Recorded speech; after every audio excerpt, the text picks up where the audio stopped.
जी मैं थोड़ा एक इस गल की वजाहत कर दिया अपने डॉक्टर साहब की पुरजोर फरमाइश से बाकी सारे दोस्तों की पुरजोर फरमाइश से इस टाइम एक रात के एक का टाइम तकरीबन होने वाला है। तो अज तो असी अपनी रूटीन तो हट के थोड़ा पहलों ही निकल आए सां।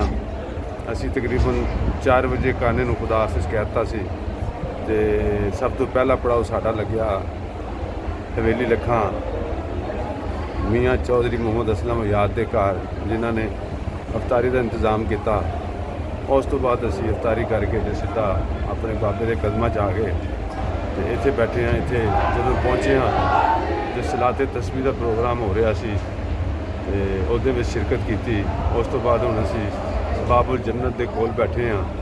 तो पीर साहब भी सानू पीर मसूद चिश्ती साहब के भाई भी सानू मिले ने तो उन्होंने सानू बड़ा स्वागत किया।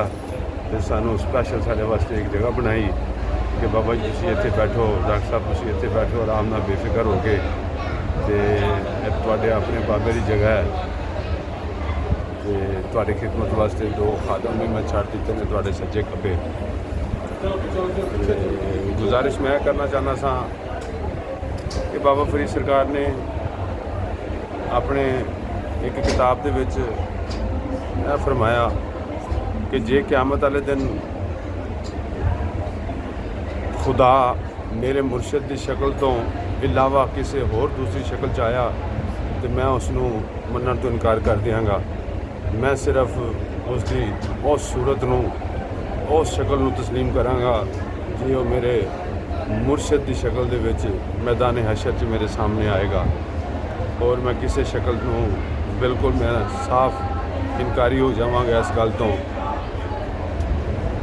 ते एक सूरत है, एक शक्ल है।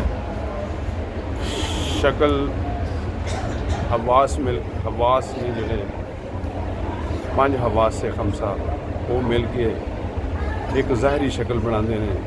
5 हवास से खमसा मिल के एक बातनी शक्ल बनाते हैं। जिहड़ी बातनी शक्ल बनती है उन्होंने सूरत आख्या जाता है, ना कि शक्ल। ज़ाहरी नूं शक्ल आख्या जाता है तो बातनी नूं सूरत आख्या जाता है।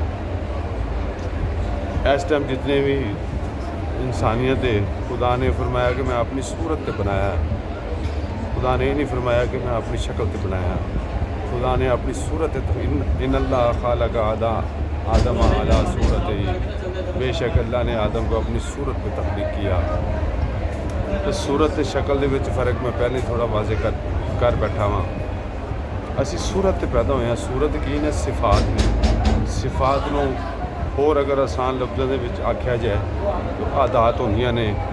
जिस इन्हां आदात की वजह तो ही साडे फ़कीर लोग हमेशा यही सबक देंदे ने कि असी रहनी कहनी बहनी सहनी रहनी कहनी बहनी सीखनी है फ़कीरां दे नाल रह के, जिहड़ी कि सारी उम्र रह के भी असी चंगी तरह नाल सीख नहीं पाते। जिस वजह तो मुर्शद ते कामल की सोबत का आखिरी साह तक हुक्म है कि जितना भी तेनों मौका मिले, जिथे भी तेनों चांस मिले, मुर्शद कामल की सोबत अख्तियार कर ताकि सिफात उन्होंने सिफात का तो मुतालिया करें तो वो सिफात तेरे अंदर पैदा हों। पर इस गुफ्तगू का सिलसिला इंशाअल्लाह जारी रहेगा। अज की रात फिलहाल इन्ना ही।